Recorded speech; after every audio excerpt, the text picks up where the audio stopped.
여러분은 2017년에 비트코인 열풍을 기억하시나요? 당시 약 1년 동안 대략 14배가량 뛰었었다고 하는데요. 이런 비트코인 열풍은 우리나라뿐만 아니라 일본 역시 마찬가지였습니다. 오늘 다룰 사건은 이런 비트코인 열풍이 불던 당시 일본에서 일어난 일입니다. 이 남성의 이름은 니시다 이치야. 시가현 출신인 그에겐 친한 후배가 한 명 있었는데요. 이 후배는 A라는 남성으로 두 사람은 어릴 적부터 같은 동네의 친한 형 동생 사이였던 데다 같은 중학교 출신으로 학교 선후배 사이이기도 했다고 합니다. 성인이 된 니시다는 토목공사 관련 업무에 종사하고 있었고 근무 현장은 기우현 오우가키시에 위치한 곳이었다고 하는데요. 근처에 사는 주민들에 따르면 인사성도 밝고 상냥해 보이는 이미지였다고 합니다. 2017년 앞서 말씀드린 것처럼 당시 일본 역시 일시적으로 가상화폐 열풍이 불었는데요. 니시다 역시도 토목공사 일을 하면서 가상화폐에 투자했었다고 합니다. 당시엔 기초 지식을 가르쳐주거나 투자를 권유하는 여러 가상화폐 세미나가 있었고 니시다는 우연히 한 가상화폐 세미나에 참가하게 되었다고 하는데요. 그는 이 세미나에서 한 여성을 알게 됩니다. 그녀는 노다 미유키라는 여성으로 아이치현 나고야시에 살며 음식점에서 일하던 사람이었다고 하는데요. 노다 씨는 가상화폐의 투자자인 동시에 세미나의 사회자도 담당했다고 합니다. 다만 그녀가 사회를 맡고 있던 세미나는 일반적인 곳이 아니었다고 하는데요. 이 세미나는 가상화폐를 기반으로 한 네트워크 비즈니스로 일종의 다단계 비슷한 사업 모델이었다고 합니다.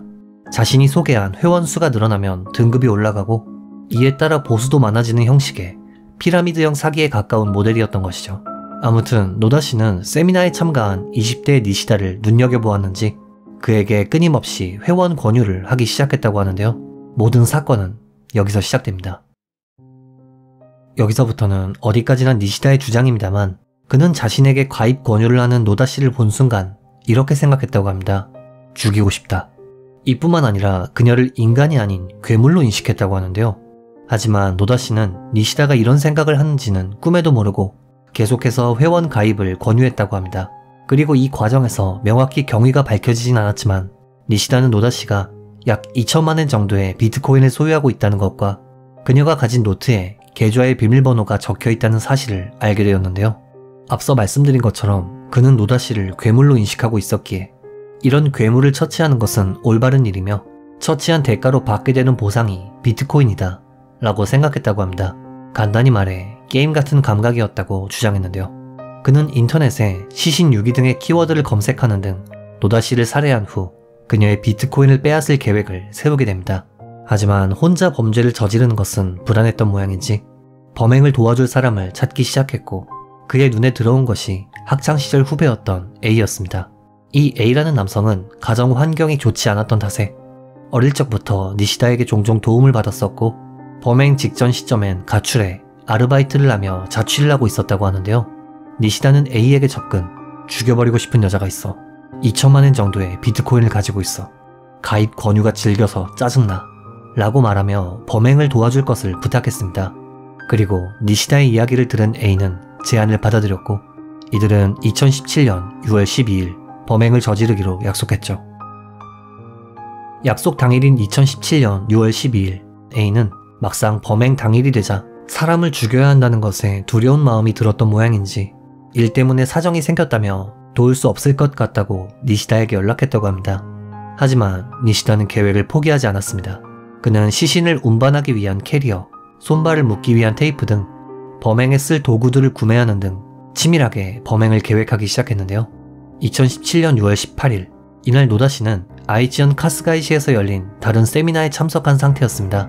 그녀가 참석한 세미나는 인터넷으로 화장품 등을 판매하는 사업에 관한 투자 세미나였다고 하는데요. 발이 넓어 친구나 동료가 많았던 노다 씨는 이 세미나에 친구와 함께 참석했었고 세미나가 끝난 후 함께 참석한 친구가 그녀에게 차나 한잔 하자고 권유했는데요. 하지만 노다 씨는 오오가키 씨의 약속이 있다며 이를 거절했다고 합니다.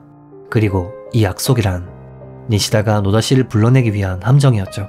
그는 노다 씨에게 투자에 관심 있는 친구가 있어서 소개하고 싶다 라며 그녀를 불러내 오오가키역에서 만나기로 약속을 잡았던 것인데요.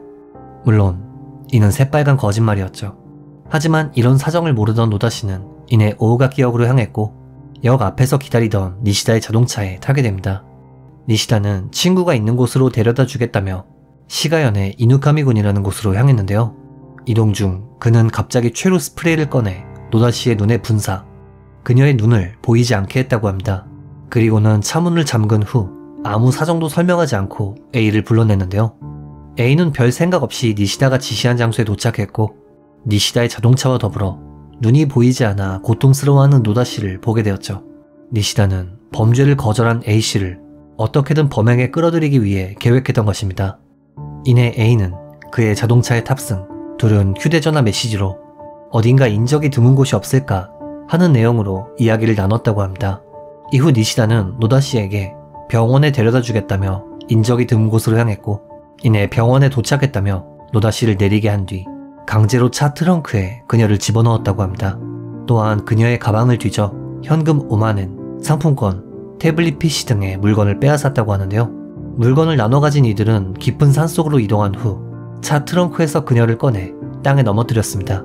그리고 니시다는 A에게 이렇게 말했죠. 겁먹지마. 해치워.